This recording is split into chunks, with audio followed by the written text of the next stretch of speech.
계시록 강의 43번째 시간으로 천상의 찬양과 어린 양의 혼인잔치, 계시록 19장 이제 1절로 10절의 말씀에 근거해서 살펴보겠는데요. 벌써 이제 19장부터 22장까지 4장만 남아있는 상황입니다. 요한계시록을 크게 학자들은 소위 현재의 상태에 주어진 메시지 1장부터 3장, 그리고 3장부터 마지막 20장 미래에 되어질 일들 이렇게 구분을 하는데, 그 미래에 되어질 일들도 4장부터 22장까지 구별을 4장부터 18장까지는 소위 오른손에 두루마리를 가지고 계시잖아요. 하나님이 주권으로 가지고 계시잖아요. 근데 그 두루마리를 가지고 계신 하나님의 주권에 본 두루마리에 7번 도장에 찍혔어요. 7인을 친 두루마리였죠. 기억나세요? 근데 그 두루마리를 뗄 사람이 없어서 요한이 크게 울었어요. 울었더니 하늘에 이제 천사가 내 생물 가운데 하나가 이야기합니다. 그 두루마리 떼실 분이 있다. 그렇게 둘러보니까 보좌에 앉으신 이와 그 앞에 호위하는 24장로와 내 생물 중간에 일찍 죽임을 당한 어린 양이 계신단 말입니다. 그 어린 양은 예수님이죠. 그분이 보좌에 앉으신으로부터 그 두루마리를 취하여서 그리고 그 인을 뗍니다. 하나. 그러니까 그게 인을 뗄 때가 첫 번째 인이죠. 예? 첫 번째 인을 뗄 때 재앙이 있어요. 두 번째, 7째 인의 재앙. 그래서 7째 인의 재앙이 있었고, 7째 인을 뗄 때 7 나팔의 재앙이 나왔죠. 그래서 7 나팔의 재앙이 나오고, 7째 나팔이 마지막 나팔이잖아요, 원래. 마지막 나팔을 불 때 7 대접의 재앙이 나오는 거예요. 그러니까 7 대접의 재앙까지 나오면서 그 마지막 재앙을 나오면서 뭡니까? 궁극적으로 교회를 핍박하고 성도들을 핍박하고 회방하는, 그것을 흔히 뭐라고 하죠? 사탄의 졸개잖아요. 흔히 대적하는 그리스도, 적 그리스도가 말입니다. 그 적 그리스도의 모습이 음녀로 혹은 바벨론으로 묘사를 되었는데, 그 음녀와 바벨론이 멸망하는 모습이 17, 18장에 기록되어 있어요. 그래서 무너졌다 보멸했다 화 있을 전성 바벨론성 이런 표현을 했다 말입니다. 그리고 이제 그 바벨론 무너짐과 함께 누가 옵니까? 제가 어린 양이 오시는 겁니다. 누구? 어린 양이 누구죠? 예수님의 재림이죠. 예수님의 재림을 하시면은 어린 양에 대한 경배를 하는 거예요. 오늘 본문은 19장 1절로 10절인데 두 단락으로 분류할 수 있어요. 전자의 부분은 그 하늘에 이런 하나님의 백성, 천상의 천사들과 소위 백성들이 할렐루야 하면서 찬송을 해요. 뭘 찬송하겠어요? 하나님의 구원의 능력, 심판의 능력을 찬송하겠죠. 왜? 억울하잖아. 이제까지 막 그 교회가 핍박을 당하고 했는데, 그런 탄원의 기도를 들으시고 응답하심에 대한 찬송과 함께 이제 누가 오셔요? 어린 양이 오시는 거죠. 마지막 나팔리고 마지막 대접이 쏟아지면서 누가 오시는 겁니까? 재림주이신 예수님이 오십니다. 근데 그 재림주의 예수님은 내가 갈 때 다시 온다는 말씀도 하셨지만, 그 재림주에 대한 약속을 뭘로 성경은 비유하죠? 신랑과 신부, 어린 양 혼인잔치로 비유했어요. 신랑이신 예수님, 신랑을 맞이하는 우리 신부의 모습으로 교회를 이야기했었어요. 그래서 오늘 19장은 어린 양의 혼인잔치. 그래서 제목을 천상의 찬양과 어린 양의 혼인잔치 이렇게 정한 겁니다. 그리고 나서 이제 19장부터 22장까지는 어린 양이 오시면 어떻게 됩니까?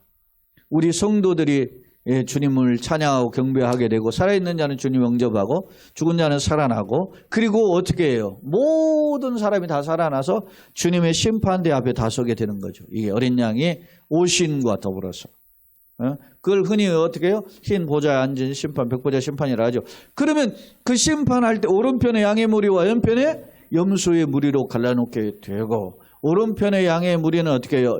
주님과 함께 왕로로 타는 백성들이 되고, 그리고 이제 왼편의 자들은 뭐요? 불신자들은 영원한 불못에 빠지게 되는 겁니다. 그것을 소위 둘째 사망이라 하고, 그리고 이제 우리 가운데는 뭐가 펼쳐져요?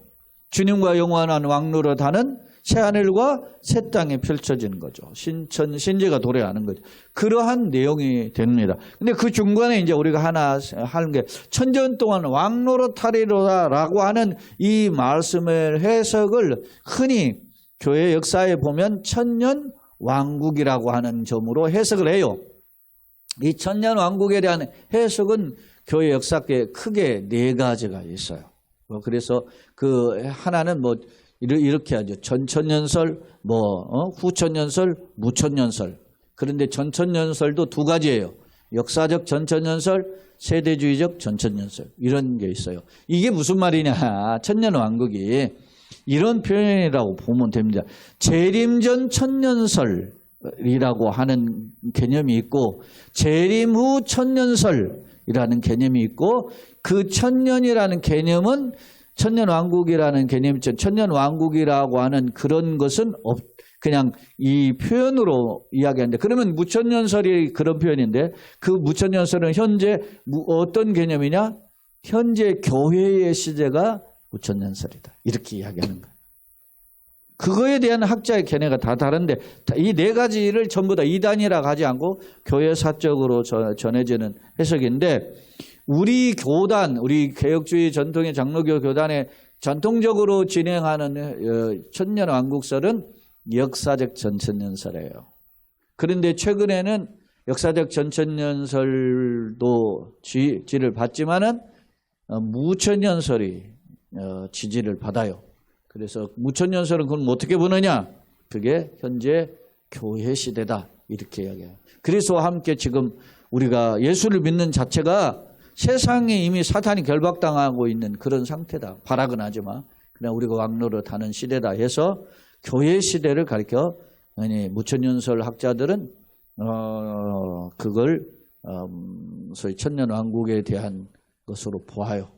저도 역사적 전천년설을 주장하는 신학을 하고 공부를 했지만 무천년설이 더 합당하다 생각해서 나중에 이제 설명하겠지만 그런 입장이에요. 제가 우리 충신에서 제가 공부할 때도 이 두 가지 설로 갑론을박이 있고 막 그랬었는데, 어찌됐든 충신의 교수들도 일부는 역사적 전천년설, 일부는 뭐 무천년설주의자들이니까, 그래서 그런 설들이 왜 그런가 한번 살펴볼 필요가 있어요. 그건 이제 뒤에 이제 살펴볼 내용입니다. 그 전에 우리는 이제 천상의 찬양과 어린이의 혼인잔치입니다. 자, 서로는 함께 읽겠습니다.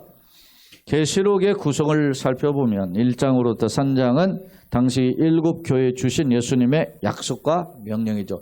회개하라, 정신 차리라고 하고, 이기는 자에 내가 하나님의 뭐 성전의 기둥이 되겠다, 뭐 생명책 흐리지 않겠다, 그렇게 표현을 하고 있잖아요. 그런 약속과 명령이 있어요. 그리고 이제 4장에서 18장은 성도들의 환난과, 성도들의 환난이라는 말은 역으로 무엇 때문에 환난당하죠? 사탄이 발악을 하기 때문에, 사탄이 그 졸개들을 동원해가지고 교회를 피파가지고, 특히 대표적으로 그 보면 피파가는 모습 중에 우리가 지난번에 살펴보았지만 바다에서 올라오는 짐승, 땅에서 올라오는 짐승이 막 하죠. 바다에서 올라오는 짐승은 뭡니까? 열뿔 있고 뭐 머리가 있고 이런 표현을 하고 있잖아요.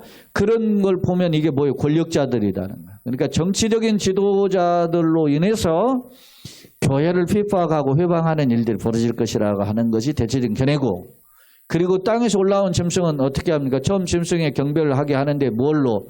거짓 가문 이설로, 그러니까 철학과 사상으로. 그리고 그 땅에서 올라온 짐승의 특징이 또 하나가 뭐였어요?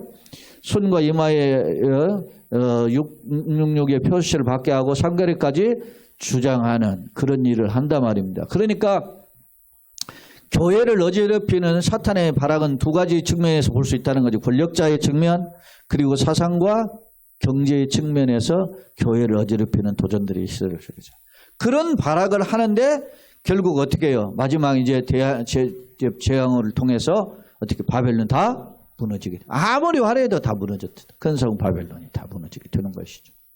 그래서 우리가 지난 시간 18장 우리가 크게 세 부분에 대해서 왕들의 통곡, 그리고 상인들의 통곡, 그리고 그것을 거래하며 소유했던 사람들의 통곡, 그런 것들을 우리가 살펴봤잖아요. 그런 배경들이 있었어요. 자, 한편 19장부터 이제 22장 우리가 살펴볼 말씀들인데 그리스도의 재림과 승리의 영광을 보여주고 있는데 이 중에 오늘 우리가 19장입니다. 새로운 세계의 시작으로 18장과는 대조적으로 대적자의 18장에서는 누구예요? 바벨론 무너진가 대적자들이 어떻게 해요? 탄식했죠. 무너졌다. 큰 성 바벨론 무너졌다 한탄합니다. 그런 거와는 대조적으로 오늘 19장은 누구? 천상의 백성들의 찬양을 기록하고 있음을 알 수 있다는 겁니다. 승리의 모습이죠. 특히 어린 양의 혼인잔치를 통한 구원의 감사와 찬양을 함께 묘사함이 특징인데 이에 대한 내용을 살펴보자 하는 것입니다. 자, 성경을 한번 살펴봅시다. 간략하게. 자, 1절 2일 후에 그랬어요. 자, 이 일은 바벨론의 무너짐에 대한 표현이죠. 이후에 내가 들으니 하늘의 허다한 무리의 큰 음성 같죠. 허다한 무리의 큰 음성이다. 그러니까 수많은 천천만만의 천군 천사 하나님의 백성들. 그러니까 하늘에 있는 두 부류라고 볼 수 있어요. 하나는 천상에 하나님을 홍해하는 천사들의 부류. 그리고 하나는 또 누가 있겠어요? 이미 죽임을 당해서 죽어서 어디에 간? 천국에 간 하늘의 성도들. 그들이 이제 찬송하는 거죠. 그래서 여러분이 교재를 가지고 있는 두 번째 화면에서도 제가 설명했지만 교재에서도 제가 보면 허다한 무리에 대해서 학자들의 해석이 크게 두 가지예요. 하나는 천사들이다 이렇게 하는 해석이 있고 또 하나는 뭐라고? 구원받은 성도들이다 이렇게 하는 해석이 있는데 저는 이 모두 다 어떤 걸 취하는 것보다 더 둘이 같이 취하는 게 낫다고 보는 거예요. 자, 그런 음성으로 어떻게 합니까 지금? 그런 음성같이 있는데 그들이 뭐라고 해요? 같이 읽어봅시다. 할렐루야, 구원과 영광과 능력이 우리 하나님께 있도다. 할렐루야라는 것은 할렐루야잖아요. 야는 소위 야훼라고 하는 여호와라는 의미의 하나님을 가리키고 할렐루는 찬양하라 그런 뜻이죠. 그러니까 구약에서 이 할렐루야는 뭐 시편의 111편부터 115편 사이에도 있고 그 146편부터 150편까지 또 할렐루야 시편이죠. 111편부터서 나오는 것은 할렐시라고도 하고 146편부터 150편까지는 할렐루야 시편으로 이렇게 알려져요. 이건 이제 성전에 올라가면서 하나님의 이스라엘 백성들이 노래했던 찬양인데 그런 이 표현들 할렐루야가 주님을 송축하고 찬양하는 송영이죠. 그런데 이 찬양의 내용이 뭐라고 표현을 할렐루야 하면서 구원과 영광과 능력이 우리 하나님께 구원, 영광, 능력 일종의 반복 강조죠. 구원, 영광, 능력은 주님의 영광을 돌리는 그런 우리의 찬송의 주제인 거예요. 찬송의 내용이 뭐냐? 하나님의 구원, 하나님의 영광, 하나님의 능력을 찬송하는 것이 할렐루야에 다 내포되어 있는 거죠.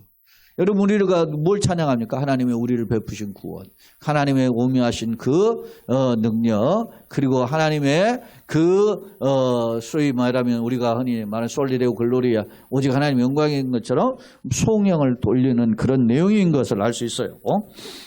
그러면서 이제 우리 하나님께 있도다. 그러면서 그의 뭐는 심판은 참돼. 지금 누가 무너졌죠? 바벨론 무너지잖아요. 사탄의 졸개들 다 싹쓸이 해버린 거예요. 그리고 마지막 싹쓸이 심판에 누가 있어요? 사탄의 이 졸개들의 우두머리인 사탄을 마지막 심판하는 거 아닙니까? 자, 그 심판은 뭐하고? 참되고 어렵다. 그렇게요. 이건 주님께서 행하시는 심판임을 분명히 보여줘요. 그 다음에 음영으로 땅을 더럽게 한 큰 음녀를 심어. 큰 음녀가 뭐였죠? 바벨론이었잖아요. 큰 음녀로 묘사되기도 하고 바벨론으로 묘사되기도 했잖아요. 그 음녀를 심판해요. 그러니까 땅에서 승승장구하면서 모든 왕들 뿔 달리고 뭐 이런 것들이 막 경배하고 또 뭡니까 상거래하는 것들이 경배하고 막 그러잖아요. 그런 자들이 무너지는 것입니다.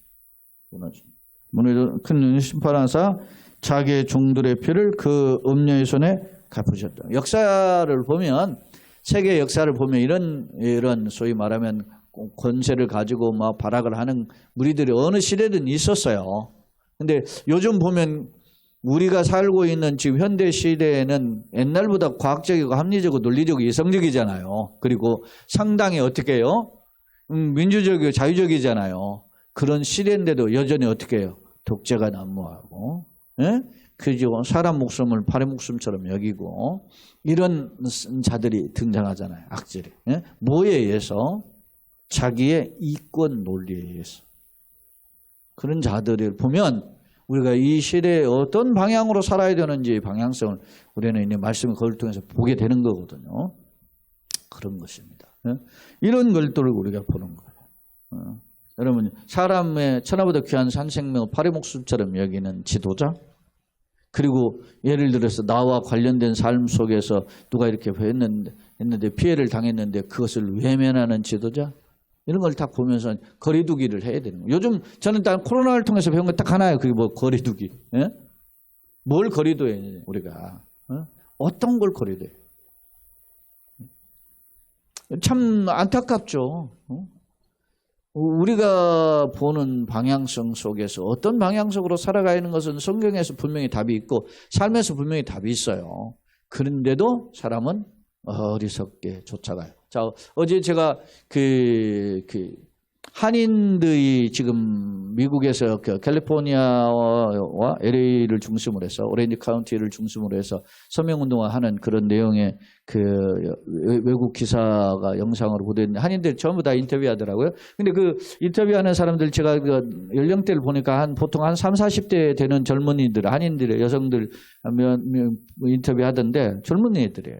근데 그 외에 무슨 인터뷰를 하느냐면 지금 캘리포니아 주 법원에서 뭘 판결을 내렸어요? 12세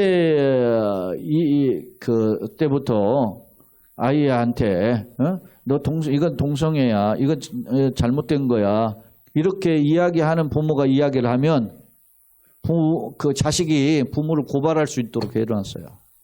이제 지금 미국 법원에서 캘리포니아 법원에 어제 총무가 됐잖아요.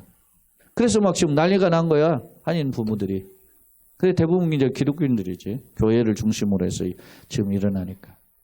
여러분, 제가 이야기하자면 미국의 학교 제가 그 강의하면서 놀라운 것을 하나 다 발견했다 그랬잖아요. 그게 뭐냐면 미국에서 지금 한인들 교포들 이렇게 신앙을 들여보면 제 강의를 듣는 어떤 사람들 보면 70대도 있고 60대도 있고 50대도 있고 40대도 있고 20대도 있어요. 20, 30대도 있어요. 근데 그 50대, 60대 이런 사람들하고 저한테 이렇게 질문도 하고 이렇게 오는 내용을 들어보면 꼭 80년대 한국 교회에서 있었던 열정이 그대로 있어요. 오히려 그 사람들이 우리보다 더 신앙이 뜨거워요. 제가 깜짝 놀란 거지. 응? 왜냐? 이 사람들이 이민 가가지고 30년, 40년 동안 자기 그 옛날 가지고 있었던 신앙을 홀딩하고 있는 거예요. 딱 붙잡고.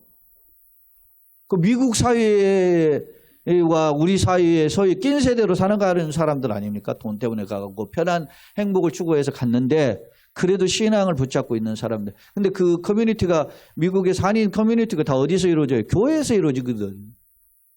그러니까 교회 안 다니는 사람도 신앙 없는 사람들도 왜냐하면 그 사회에 적응하려면은요 인포메이션 정보가 있어야 되니까 한국 교회를 나가는 거예요. 한인 교회들을 나가서 어울리게 되고. 그런데 그 사람들이 뭐 골프 데이도 하고 뭐 그런 건 뭐 데이도 다 하더라고 하는데 그 모신앙은 그러고 있어요. 그래서 제가 깜짝 놀란 거지. 우리보다 사회가 전보다 좀 어떻게 해요? 리버럴 하잖아요, 좀. 그래서 개방적이어서 막 모든 거 다 흡수하는 사람처럼 내가 알았는데, 이 사람들 신학을 해서 그런가? 다르다. 그런 생각을 하게 된 거예요. 근데 어제 젊은 어린 아이를 두는 부모님들이 이민 간 거지, 뭐 얼마 안 됐겠지. 근데 이러면 큰일 나. 우리 아이들 이제는 부모가 자식들한테 이걸 잘못됐다고 가르치지도 못하는 상황까지 오면 어떻게 하느냐. 지난번에도 제가 2주 전에 우리 동료 목사들 잠깐 만났는데 그 이제 대형교회 목사인 친구 목사가 그러더라고. 우리가 이거 동성애법 이거 성평등법 이거 오픈했다가는 이제 교회에서 예수 믿으세요. 다른 종교 믿으면 안 되면 이 말을 하면 그냥 평등법이 어긋난다는 거야. 종교도 다 평등한데 기독교만 우월하다고 가르쳤다고 해서 고발당한다는 거야. 실제 지금 네팔인가 거기에서는 어떻게 합니까? 한인 선교사들이 지금 고발당해가지고 2년씩 감옥 가잖아요, 지금. 왜? 네팔의 불교 국가인데 한인 선교사들 나가지고 기독교로 개종하는 사람도 많으니까 거기서 입법화한 거예요, 그 총리가. 입법을 했어요. 그래서 신앙의 자유가 있는데 다른 종교를 소개하는 사람이 있으면 그냥 고발을 해가지고 그것을 자기가 선택한 건 상관이 없는데 누군가가 이렇게 소개해가지고 이렇게 믿으라고 하면 고발을 하게끔 해서 그 한인 목사들 잡혀가고 그랬잖아요, 지금. 그거 입법화해가지고. 전도 못하게 돼 있는 거예요, 지금. 이런 상황이 와요. 평등법이 그냥 평등법이 아니에요. 말은 뭐 우리가 평등하다 막 하고 막. 사탄은 광명의 천사를 통해서 와요. 이런 바라가던 것들이 결단나는 거예요. 여기 지금 보세요. 여기 보면 그의 심판은 뭐라고? 참되고 의로워요. 2절에 그가 음행으로 땅을 더럽게 한 큰 음녀를 심판한. 바벨론이 어떤 나라예요? 세상에서 최고로 잘 나가던 나라라 바벨론이 지금 모습이. 그런 나라를 심판하사 자기 종들의 피를 그의 음녀의 손에 어떻게 해요? 그런데 그러다 보니까 누구의 자기 종들이 누구예요? 어린 하나님을 찬양하는 종들이잖아요. 그러면 믿음의 백성들 아닙니까? 그들의 그 억울하게 죽은 피를 주님이 갚으셨다는 거죠. 그것을 갚으셨도다. 그러니까 이 2절은 결국 뭡니까? 하나님 우리의 억울하게 죽은 우리의 피를, 순교자의 피죠. 언제 갚아주십니까? 탄원하는 앞서 성도들의 기도가 있었잖아요. 그 기도에 대한 하늘의 응답인 거죠, 이게. 하고 두 번째로 또 할렐루야 하니까 그 연계가 세 세트로 올라가더라. 그렇게 하나님을 찬양하는 그 소위 찬양의 영광을 돌리는 표현이에요. 그렇게 올라가더라. 그리고 4절 또 봅시다. 또 24장로와 네 생물이 엎드리죠. 엎드려서 보좌에 앉으시니 하나님 아버지죠. 경배하여 이르되 아멘 할렐루야. 그러니까 하나님의 구원을 찬양합니다. 그랬더니 다른 또 옆에서 있는 네 생물과 24장로가 아멘 할렐루야 하면서 주님께 영광을 돌린다. 그러니까 이 모습은 지금 요한이 목격한 이 천상의 모습은 뭐요? 최고의 아름다운 영광의 경배를 하는 모습들을 천상을 지금 엿볼 수 있어요. 이 모습을 통해서. 그래서 제목을 제가 천상의 찬양 이렇게 표현했잖아요. 그 다음에 이제 5절을 또 한번 봅시다. 5절에 보좌에서 음성이 나서 이르되 이제 보좌에서 하늘에 이제 아버지께로부터 나오는 음성이 이제 뭐라고 하죠? 하나님의 종들 곧 그를 모한 사람 경외하는 너희들아 작은 자나 큰 자나. 그러니까 작은 자 큰 자는 여러 개념이 있지만 그 권력이 있든 어쨌든 세상 잘 나가든 못 나가든 다 그런 사람 다 포함돼요. 근자나 다 우리 하나님께 찬송하라. 경배의 대상은 하나님이십니다. 그러면서 6절 또 내가 들으니 허다한 무리와 무리의 음성과도 같고 또 무엇과도 같아요? 많은 물소리와도 같은. 이게 굉장히 허다한 무리의 음성 많은 물소리는 굉장한 우렁찬 목소리임을 알 수 있어요. 같고 우레소리와도 같고 이게 3번 반복. 허다한 무리의 음성 많은 물소리 큰 우레소리 같은 소리로 이르되 뭐라고 하는가 봅시다. 할렐루야 주 우리 하나님 곧 전능하신 이가 통치하시도다. 할렐루야. 그러니까 세상의 주인은 누구다는 거예요? 하나님이시다라고 하는 점을 다시금 찬양하고 있음을 송축하고 있음을 볼 수 있습니다. 자, 그것이 천상의 1절로 6절이 천상의 찬양의 모습과 내용임을 알 수 있어요. 그리고 나서 이제 7절에 우리가 즐거워하고 크게 기뻐하며 그에게 영광을 돌리세. 그러면서 왜 기뻐하고 영광을 돌리는가 봅시다. 어린 양의 혼인 기약이 이르렀고 그의 아내가 자신을 준비하였으므로. 어린 양의 혼인 기약이 주님이 약속하신 신랑 신부로서의 결혼식이 예비되었고, 그리고 그의 아내가 자신을 준비해. 그 아내는 누굽니까 지금? 신부. 어린 양의 신부로 누가 준비한 거예요? 아내. 성도들이죠. 성도들이 주님의 재림을 준비하였으므로 그에게 뭐를 입혀요 지금? 그에게 빛나고 깨끗한 세마포 옷을 입도록 허락하셨으니. 그러니까 이 빛나고 깨끗한 거 거룩한 옷이죠. 영광과 승리의 옷을 입도록 허락하셨으니 이 세마포 옷은 누구예요? 성도들의 옳은 행실이다. 그러니까 끝까지 옳은 행실이라는 말은 믿음을 지킨 성도들의 굳건한 삶이에요. 그것을 이야기한 겁니다. 이러다 하더라 그러면서 9절 천사가 내게 말하기를 보라 기록하라 그러면서 어린 양의 혼인잔치에 청함을 받은 자가 복이 있도다. 이 요한계시록의 7가지의 복에 대해서 이야기했었죠. 뭐였습니까?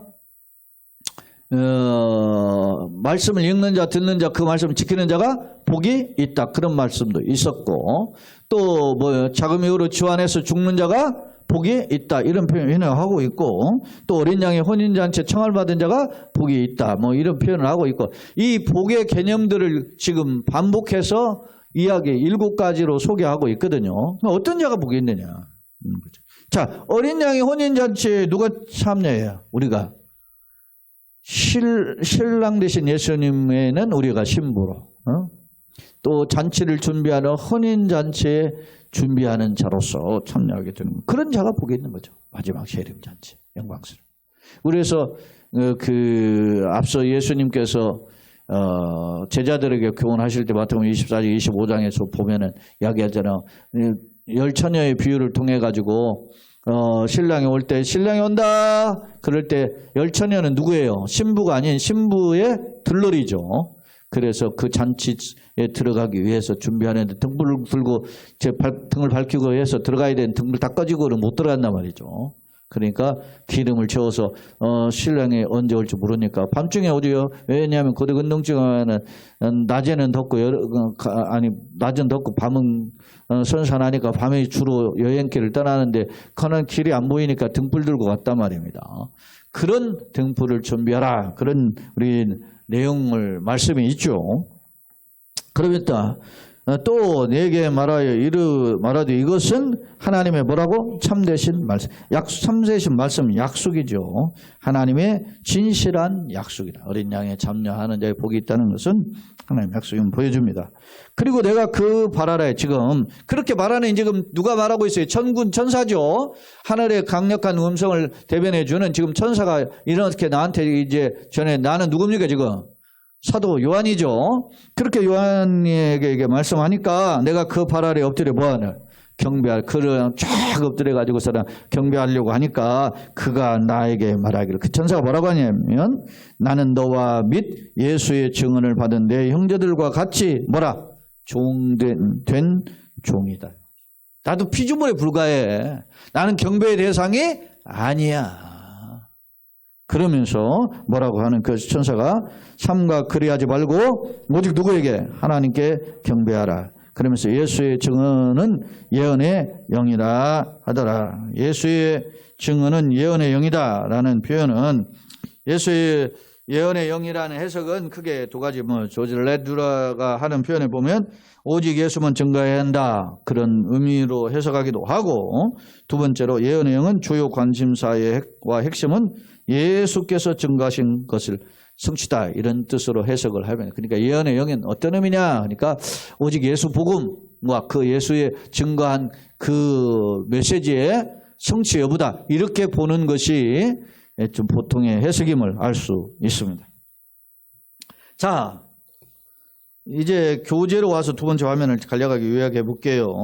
자, 1절 5절 음녀의 심판과 그 성도의 구원에 대한 내 생물과 장로 하늘의 무리의 경배와 찬송에서 1절은 그 앞선 특히 18장 20절에 막 그 성도들이 일찍 죽음을 당하는 그는 억울한 자들에 대한 신원을 언제 풀어주시나에 대한 응답임을 알 수 있어요. 허다한 무리는 전사 또는 구원받은 성도를 가리킨다라는 표현으로 했었고 큰 음성은 하나님의 주권과 구원의 은혜를 찬양하는 그런 내용임을 알 수 있고 그 찬양의 내용은 그 주님의 구원과 영광과 능력을 찬송하는 거죠.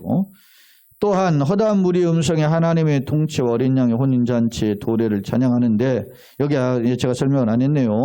갖고라는 표현이 3번 나와요. 예를 들면은 여기에 보면 6절 중에 보면 이게 표현하잖아요. 내가 또 들으니 허다한 무리의 음성과 같고 많은 물소리와도 같고 또 큰 우레소리와도 같다. 그런 표현을 3회 반복하잖아요. 이 3회 방정은 웅장한 표현이다. 많은 물소리도 같고 큰 우레소리가 같고 뭐 이런 것에 3번 반복했다라는 겁니다. 그 다음에 전능하신 이라고 표현하고 있잖아요. 그런 것을 전능하신 이가 통치한다 그랬는데 전능하신 이는 절대적인 힘을 가진 그런 하나님을 가리키죠. 이게 판토크라토르인데 이게 판토라는 말이 모든 그런 것이거든요. 판타, 판토, 판텐 뭐 이런 게 이제 다 뭡니까? 의미에 따라서 변형이 있는 것 뿐인데 모든이라는 뜻이에요. 근데 모든이라는 말을 우리가 신학적인 용어로 보면 절대적이다 그런 뜻으로 할 수 있잖아요. 그러니까 절대적인 능력 그런 힘을 가리켜요. 이것은 왜 그래요? 당시 황제가 이 도미치안이 말이죠. 황제 자기가 자칭 신이라고 하고서는 신전 지으면서 뭐 모든 걸 나에게 힘이 있다고 주장하는 그런 모습과 대조적인 거로. 그런 세상 권력이 다 무너지지 아까 바벨론도. 예? 그런 거 무너지지만 주님은 영원하다는 것을 보여주는 대조적인 표현이라는 것입니다. 그 다음에 이제 아내라고 하는 단어는 우리 헬라어로 귀인인데 님페는 신부, 뭐 약혼자 이런 뜻이에요. 근데 이게 우리가 이 원어에 보면 귀내로 썼어요. 그러니까 이게 뭐냐. 아직 어린 양의 혼인잔치에 참여하기 전까지는 아직 신부지만 뭡니까? 법적 아내가 아니죠. 그런데 아내로 표현한다는 거예요. 왜 이게. 예? 아직 결혼식이 이루어지지 않았지만 그리스도의 교회와 교회의 관계를 부부로 아내로 표현하고 있는 것은 종말론적인 성취를 선언한 표현이다. 그런 뜻입니다. 그리고 이제 9절 10절은 어린 양 혼인잔치에 청함을 입은 자가 복이 있음을 천사가 선언하는데 이에 대한 또 다른 또 예수의 증언은 예언의 영이다. 예언의 영은 오직 예수만 증거해야 한다는 뜻으로 해석하기도 하고 또 예언의 영의 주요 관심사는 예수께서 증거하신 그 말씀과 성취다. 이런 뜻으로 해석하기도 한다는 것입니다. 자, 주목할 점은 이제 3번째. 오늘 크게 이제 2단락으로 분류했죠. 1절, 6절, 그 다음에 7절, 10절 2단락 나눴는데 그 의미를 간략하게 정리해 보겠습니다. 첫째, 할렐루야입니다. 1절로 6절에서 찬양하는 천군 천사의 찬양에 화답하는 찬양이 전부 다 뭘로 통일되죠? 할렐루야로 통일되고 있어요. 그 할렐루야의 의미는 뭐 여호와를 찬양하라. 야는 여호와를 그런 뜻이고 할렐루야는 찬양하라 그런 뜻이었어요. 자, 구속에 대한 하나님에 대한 감사와 확신을 찬송하는 것이다. 그런 것입니다. 구약에서 이 할렐루야의 표현이 한 15번 사용하는데 주로 시편 113편, 118편에 할렐시라고도 하고 그리고 146편, 150편에 할렐루야시 이렇게 분류를 하는데 그때 주로 할렐루야라는 송영으로 시작하고 끝나기도 한단 말입니다. 찬송의 이유는 그럼 뭡니까? 왜 찬송하죠? 구원의 능력과 영광이 오직 하나님께 있기 때문에 또 하나님의 심판은 참되고 의롭기 때문에 그 하나님을 찬양하죠.